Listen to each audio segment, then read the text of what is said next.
TET কি জোরপূর্বক চাপিয়ে দেওয়া হচ্ছে যারা অভিজ্ঞ শিক্ষক? আমরা আজকে 15 বছর করে চাকরি করার পর আমরা তখন তো নিয়োগের যা নিয়ম ছিল সেই নিয়মে পরীক্ষা দিয়েই আমরা যথেষ্ট আমাদের যোগ্যতার সাথেই আমরা নিয়োজিত হয়েছি এবং এত বছর আমাদের 15 বছর 20 বছর করে সার্ভিস হয়ে গেছে। কিন্তু আজকে হঠাৎ করে এনসিটি বলছে আমাদেরকে টেট পাস করতে হবে। কিন্তু এইরকম নিয়ম হঠাৎ করে চাপিয়ে দিয়ে আমরা এত বছর যে শিক্ষকতা করেছি তার কি কোনো মূল্য নেই? আমরা এই আইনের প্রতিবাদ করার জন্য আজকে আমরা লাখো লাখো টিচার আমরা এক জায়গায় জড়ো হয়েছি। আমরা এই সর্বাত্মক কালা আইন প্রতিবাদ করছি। কেন্দ্রের তরফ থেকে বলা হচ্ছিল যে বিজেপি সরকার এলে এই বিষয়টা দেখা হবে, টেটের দিতে হবে। অবশ্যই আমাদের সরকার গঠিত হয়েছে, আমাদের মুখ্যমন্ত্রীর নেতৃত্বে মাননীয় শুভেন্দু অধিকারীর নেতৃত্বে আমাদের সরকার গঠিত হয়েছে, কিন্তু সবেমাত্র আমাদের সরকার এই 2 মাস হতে চলেছে। আমরা আশা রাখছি আমাদের সরকার আমাদের যে শিক্ষামন্ত্রী আছে কেন্দ্রীয় ওনার সাথে কথা বলে যে কোনো ভাবে আমাদের এই আইন উনি যেভাবে কথা দিয়েছেন ভোটের আগে অবশ্যই রাখবেন। আমরা এই আশাবাদী এবং আমাদের প্রধানমন্ত্রী নরেন্দ্র মোদীজি আমাদের শিক্ষকদের জন্য অবশ্যই ভাববেন।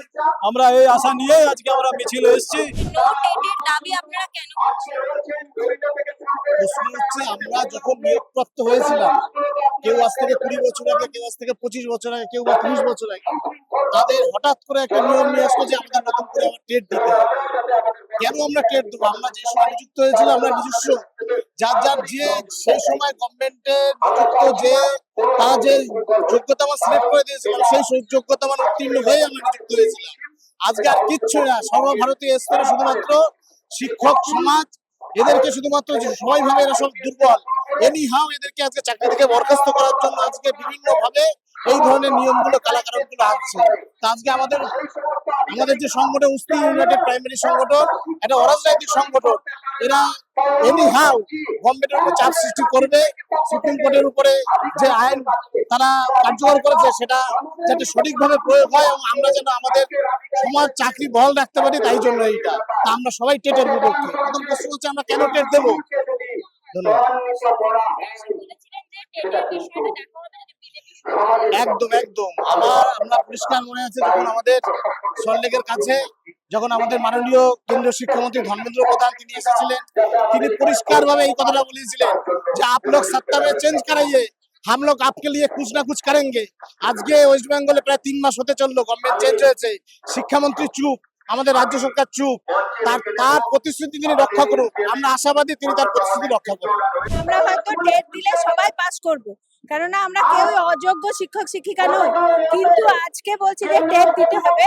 এরপরে হয়তো কারো আমাদের মধ্যে অনেকে কারোর 15 বছর, কারোর 20 বছর চাকরি হয়েছে, আমরা হয়তো এখন আমরা টেট দিয়ে পাস করে যাব, কিন্তু এর পরবর্তীকালে বা আমাদের যারা আমাদের সহশিক্ষক আছেন, শিক্ষক শিক্ষিকা আছেন, তারা হয়তো 55 বছর বা 52, 53, 54, 55, তাদের পক্ষে এই টেট পাস করা কি সম্ভব?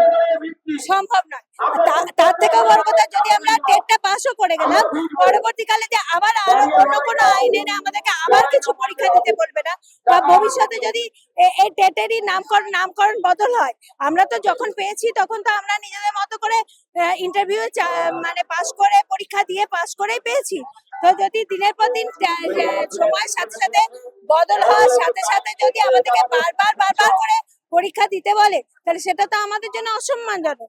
আমরা টেট পাস করতে পারবো না বলে এত মানুষ এখানে আসিনি, এটা আমাদের কাছে অসম্মানজনক। সেই জন্য আমরা নো টেট আন্দোলনে নেমেছি। সরকারের উপর আমাদের সম্পূর্ণ ভরসা আছে। আমরা সেই জন্য সরকারের কাছে আবেদন জানাতে এসেছি যাতে অর্ডিন্যান্স জারি করে যে কোনো উপায়ে আমাদের টেট থেকে অব্যাহতি দেওয়া হয়। কিসের দাবিতে আজকে আপনাদের এই প্রতিবাদ? সুপ্রিম কোর্ট যে টেট রায় দিয়েছে সেই রায়ের টেটের প্রতিবাদে আজকে আমরা পথে নেমেছি। কারণ আমরা যারা আজ 20-25 বছর ধরে চাকরি করছি, তখন যে সমস্ত নিয়ম কানুন ছিল, যে পরীক্ষা ছিল, সমস্ত কিছু নিয়ম বাধা অতিক্রম করে আমরা চাকরিটা পেয়েছিলাম। সেই সময় টেটের কোনো নামগন্ধ ছিল না। আজ 20-25 বছর পর হঠাৎ করে আমাদের বলা হচ্ছে এই টেট পরীক্ষা দিতে। আমরা এইটারই প্রতিবাদ জানাচ্ছি যে আমাদের যে সময় নিয়ম ছিল সেই নিয়ম অনুযায়ী যখন আমরা চাকরিটা পেয়েছি, তাহলে আমাদের কেন এই টেটের বোঝা চাপানো হচ্ছে জোর করে। এইটারই প্রতিবাদ করতে আজকে আমরা রাস্তায় নেমেছি। সরকারের কাছে আমাদের একটাই আবেদন যে ভোটের আগে আমাদের এখানে যখন কেন্দ্রীয় শিক্ষামন্ত্রী এসেছিলেন তিনি বলেছিলেন যে এই টেটের মানে টেট যাতে দিতে না হয় সে ব্যাপারটা তিনি দেখবেন এবং পশ্চিমবঙ্গে যদি বিজেপি সরকার আসে তাহলে তারা সেই ব্যবস্থা করবেন। সরকারের কাছে আমাদের বিনীত অনুরোধ যে আপনারা যে কথা দিয়েছিলেন সেই কথা রাখার সময় আজকে এসে গেছে, আপনারা শিক্ষকদের পাশে দাঁড়ান।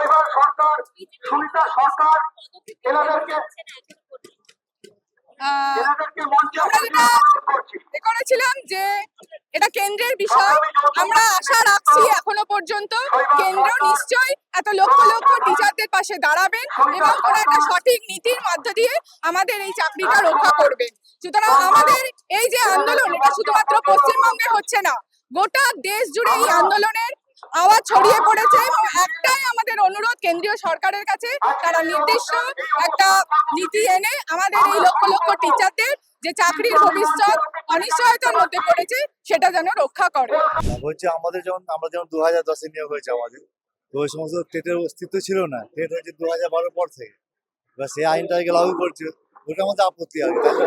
আমরা তো পরীক্ষা দিয়ে চাকরি ঢুকেছি, আমাদের 30 নম্বরের পরীক্ষা ছিল, যদি এটা এমসিকিউ একটা 10 নম্বর প্যারাগ্রাফ, তারপর ইন্টারভিউ হয়েছে, তারপর ওইভাবে আমাদের পরীক্ষা দিয়ে ঢুকেছি, নতুন করে আবার যদি আমাদের পরীক্ষা দিতে বলে সেটা আমাদের আপত্তি আছে। অনেক টিচার আছে যাদের বয়স 50 পেরিয়ে গেছে, তাদের পক্ষে তো পড়াশোনা করা সম্ভব নয়।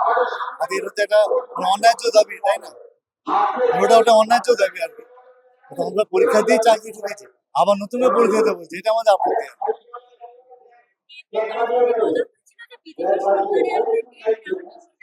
হ্যাঁ, এবার একটা কথা, ভোটের আগে যখন কেন্দ্রীয় শিক্ষামন্ত্রী এসে উনি বলছেন যে ডবল ইঞ্জিন সরকার করুন, আমরা চিন্তা ভাবনা করবো, কিন্তু এখন উনি নির্বাকার আর কি, এটা আমাদের আছে। আর আজকে তো ডেপুটেশন দিতে গিয়েছে, ফলাফল তো পরে বোঝা যাবে কি বলতে আছে মুখ্যমন্ত্রী বা আমাদের রাজ্যের শিক্ষামন্ত্রী।